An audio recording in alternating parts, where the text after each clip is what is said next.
I am really honored to be here today, and I'm so happy to see so many of my friends. And for those of you I don't know, come up and say hi afterwards.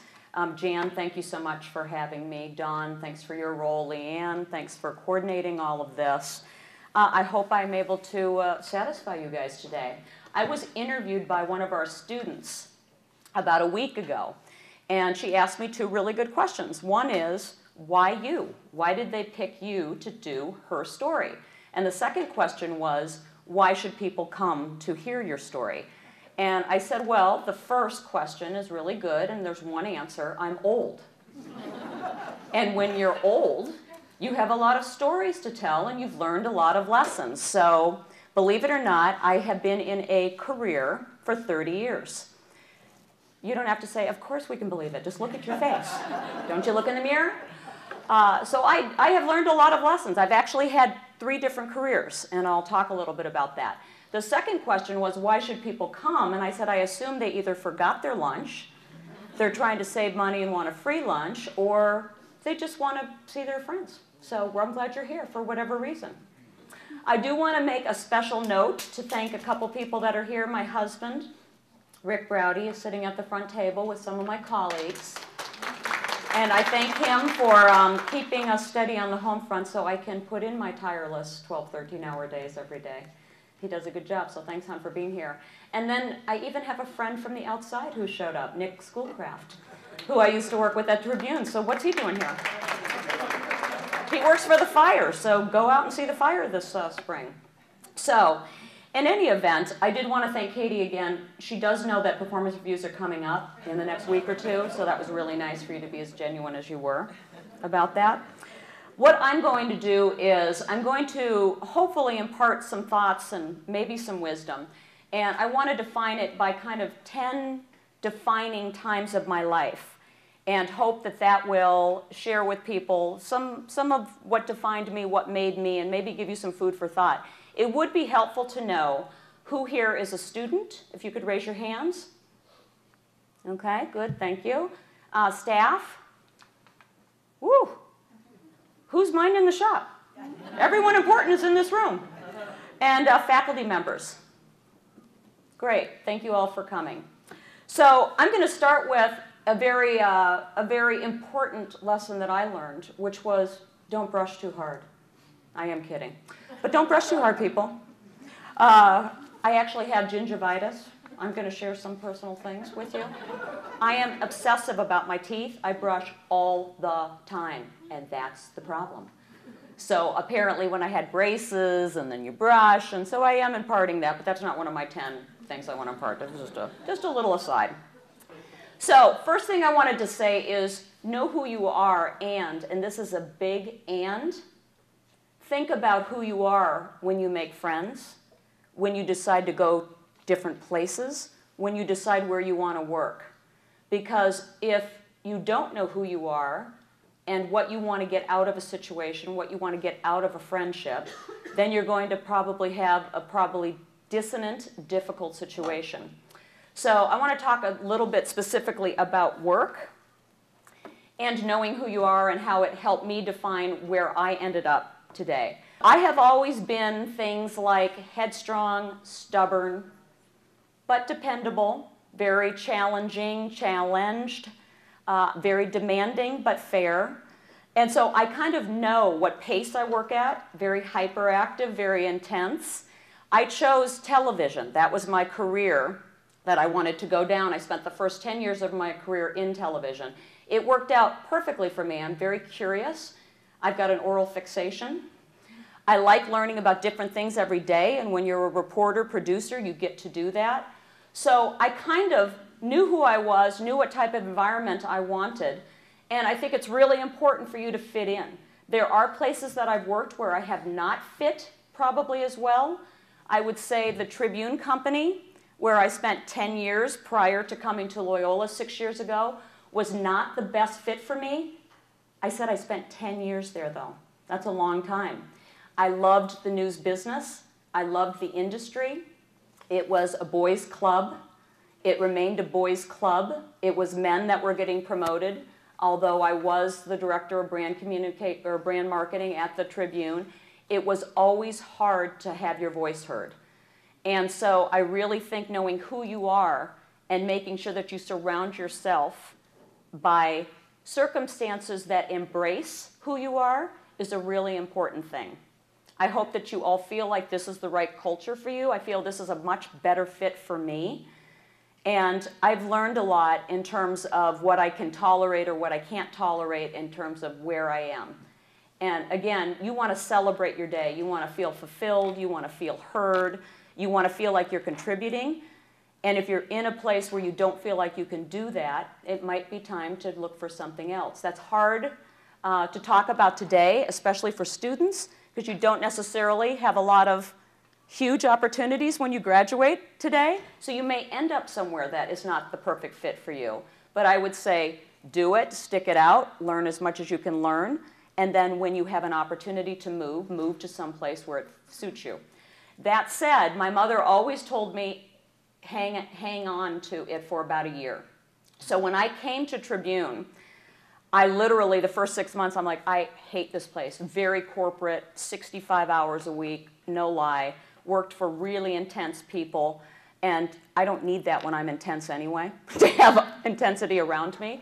But I did stick it out, and obviously 10 years later, I got a great deal of learning. I did contribute. I did just tell you it wasn't the culture for me, but that's not that I didn't get a lot out of it.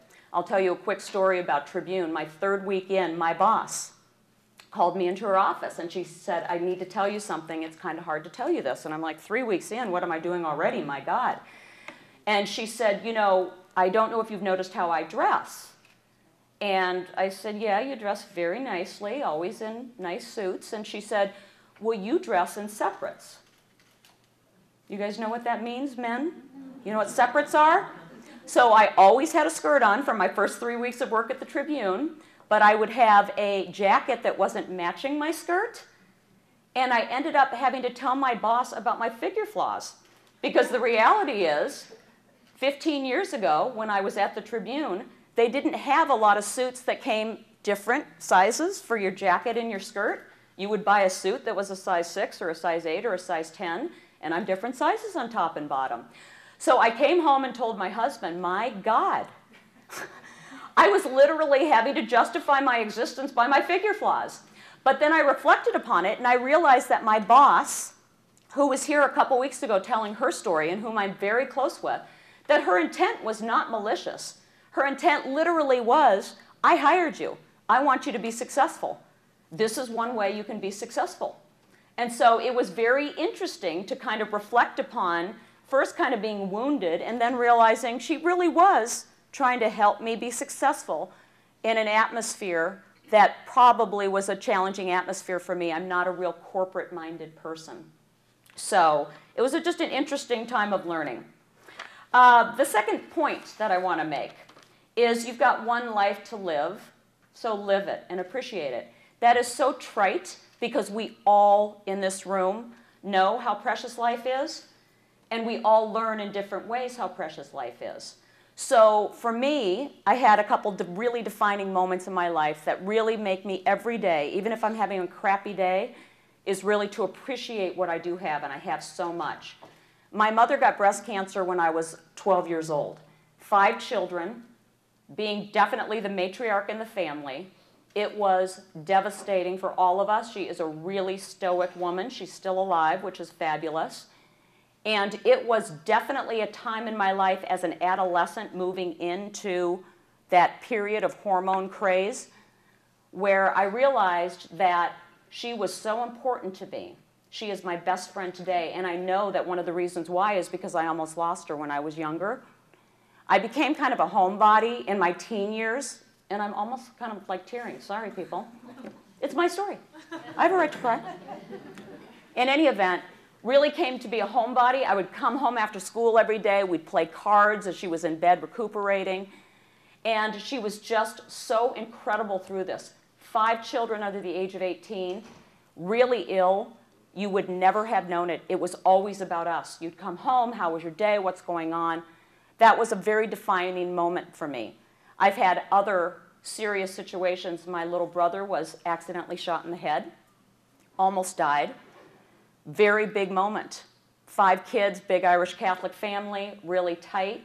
Almost lost him. The doctor said he could not have taken a scalpel and done a better job of missing vital areas of his brain. So it was truly like a miracle. I lost, and Rick, we lost a baby girl. She lived for just a few hours. It was our first child. It was devastating. I went into labor. I was 6 months along. She was born a pound. Rick was in New York. I said, I am in labor. I'm going to have this baby, and in all likelihood, she's not going to live. He was able to get to the hospital.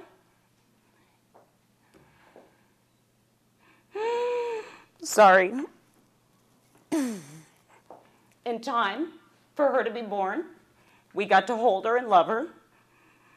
It was devastating to me and to him.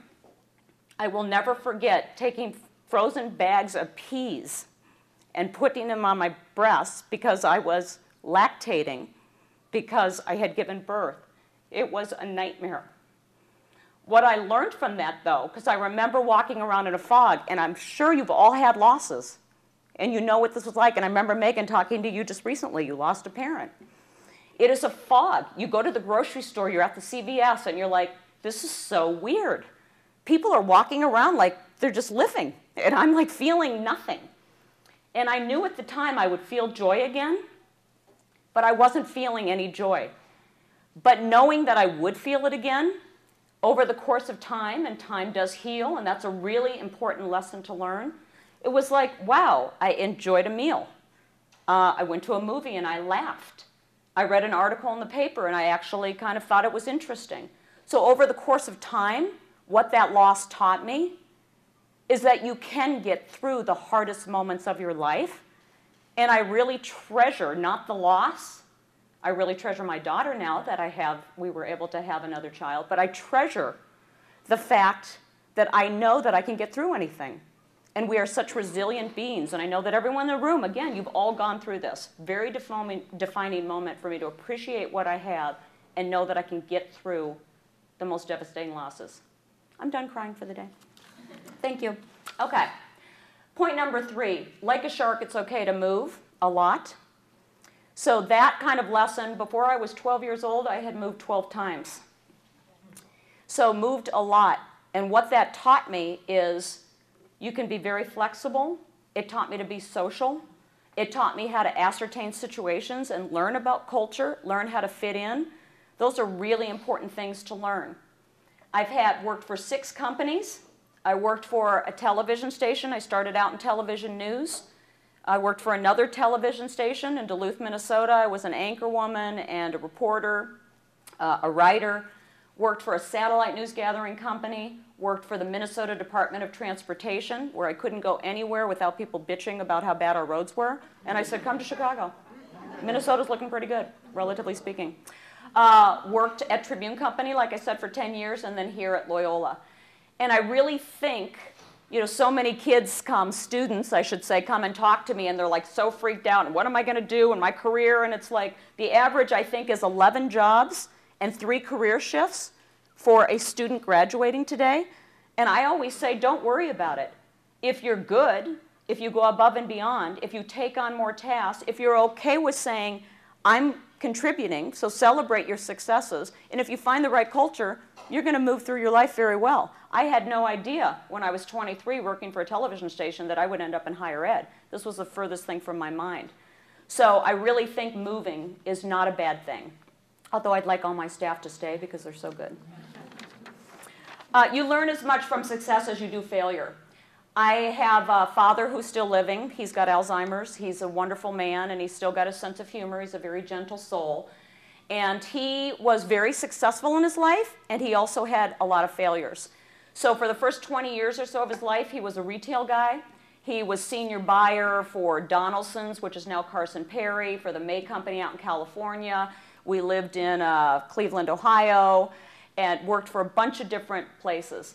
He started losing jobs. The higher you get in retail, new CEOs come in, you get fired because they bring their own teams in. He lost probably 3 or 4 jobs when he was in his 40s. Again, 5 children, a sick wife, no job, no income coming in. So what does he do? He literally sold Amway for a period of time. He sold NFL products. He worked at the University of Minnesota picking up some adjunct courses as a teacher. He was a consultant. He never stopped trying to figure out some way to make money. And I learned so much from him. And again, I was from probably 8 to 15, where he was really on this path of not knowing if we're going to be able to pay our mortgages. It was a fantastic lesson to learn. And he ended up in his mid-50s becoming a realtor. And he was a very successful, nationally award-winning, great realtor until he was about 78. Probably shouldn't have been working for the last few years because we think he had Alzheimer's for about 5 years while he was working. But in any event, those are great lessons. And I would say from a defining standpoint, it taught me to be really independent, to always be able to earn a living. But it also taught me things that I'm not that proud of. I'm definitely parsimonious. I'm quite a saver. So I don't enjoy kind of money the way that people enjoy money because I need to put it away because I don't want to ever be like my dad. I didn't take a lot of risks growing up because, again, I didn't feel like I had that ability to go pursue a passion, and I don't really like that about me. My daughter is a singer, and she was going to potentially audition for an opera at Ravinia this summer. And she said she didn't want to, and my husband and I were talking to her about it, and she said, I'm afraid to sing the Star Spangled Banner. That's such a hard song for me because of the octaves, and they always start me so high. And when we really found out that that was the reason, I said, Maggie, I never want you to not try something because you're afraid. Take the risk, take the jump. If nothing more, it teaches you how to audition. And so I really don't want her to be like me, and she is a very much, I got to get A's and I've got to do the best and I can't fail, and I'm seeing that in her, and so I want to do everything I can to allow her to express herself and to take risks and all of those wonderful things. Follow your heart and use your head. I think Loyola does an incredible job with students in particular of saying, find your best skills and marry them with the deep hungers of the world. I'm paraphrasing the line, but I think that we do a fantastic job. Who wouldn't want, as an 18 to 20-year-old, to come in and go, gosh, all I have to do is marry these wonderful skills I have and that I'm going to grow into, and with the world's needs, and that's the way to live your life, and that's the way to have a fulfilling career. So I would say do that. When I graduated from the university, I wanted to work at a television station in Minneapolis. I spent 6 months and tried to use my head. Got in with the secretary of the CEO of the company. It was KSTP in Minneapolis, ABC station. I would ask her if he was in a good mood. Could you put me on the phone with him? I would send him clips from things. I would write stories and ship them to him. 6 months. And I got the job. But I used my head. I tried to not be too annoying because there's the fine line, but kind of followed my heart and used my head. Being the boss isn't always pretty is another lesson learned. About 20 of my 30-year career, I have managed people. And unfortunately, there's so many of my team here, they might not like what I'm about to say. But one thing I learned about being the boss is it's not a popularity contest. And Mike Garanzini actually told me that. I was reporting into him until about 2 months ago. And he told me that the first year. He said, you're going to rock the boat. You're going to piss people off. And yes, he said, piss people off. I'm quoting him. Priest, pissed. You're going to piss people off. I don't care. Get the job done. I hired you to do a job. Do it. And I've realized that that is a difficult thing. In all of my years of being a manager, and Katie expressed it kind of really well, the kind of the tug and the pull and the fights and the arguments and all of that, you are going to have people that don't like you, but I can manage people that don't like me. They do have to share some similar traits, which I've learned over time. I am very demanding. They need to be very demanding of themselves. I seek high quality. People need to be seeking high quality. I work really hard. They need to work really hard. So while I'm saying it's not good to have people just like you around you, you do need to figure out what are those key traits that you have to have, and you have to go with that. Recently, somebody just said to me, I know that you were oil and water with this other person. And I said, it has nothing to do with oil or water. It has to do with performance. And if someone isn't performing, again, I don't need to love the person. They need to perform based on the vision that's been set and the strategy. And it's my job to give them the resources and to give them the problem solving and then get out of the way and let them do it. And we've got a fantastic team at UMC. All of you, take a bow.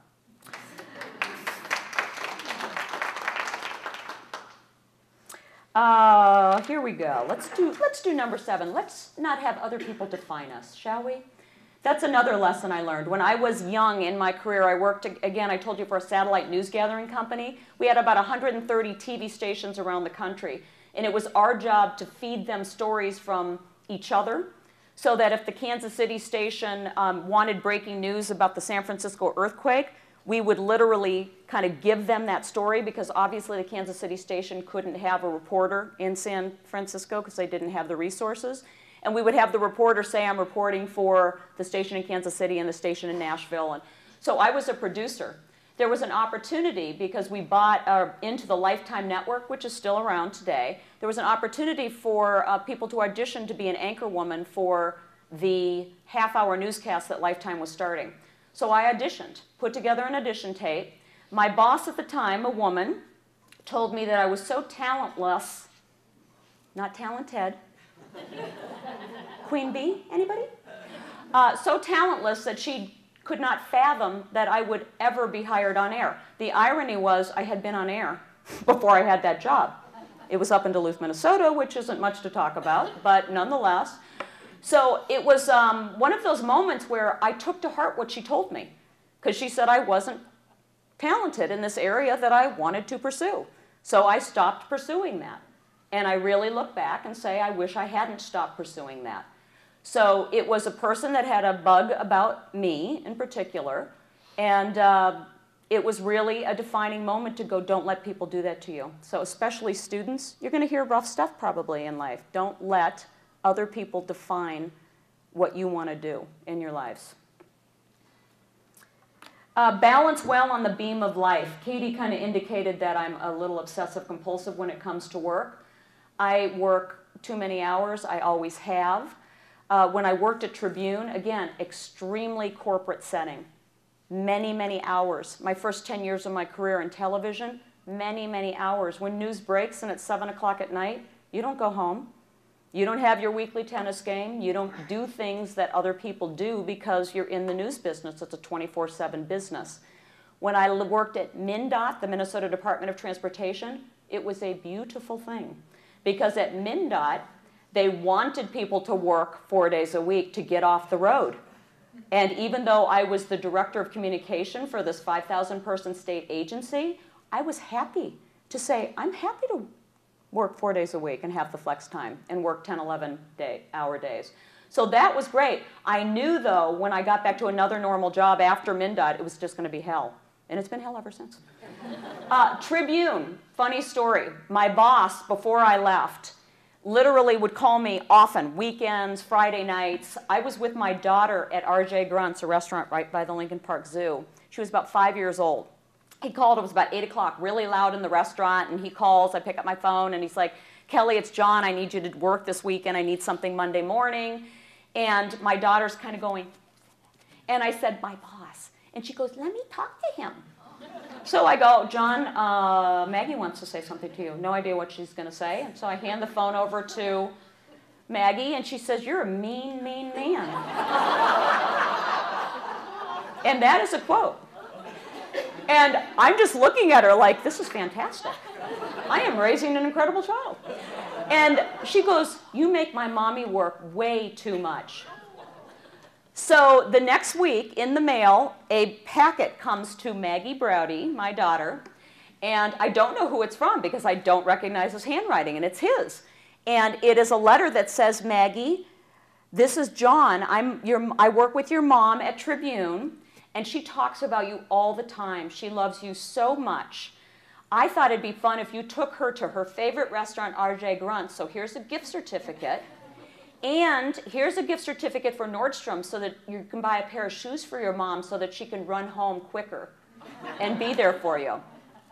So it was very funny and very cute. And the next Friday night, guess who got a call? Didn't matter. So he felt like I'd done this, and that was, you know, this is the way it is. So I realized it took my husband and I many years to get Maggie. We knew how special it was to have this child. I was working way too many hours. So when this opportunity afforded itself, it was pig heaven. This is an incredible place in terms of work-life balance. You may not feel that. For me, this is an incredible place for work-life balance.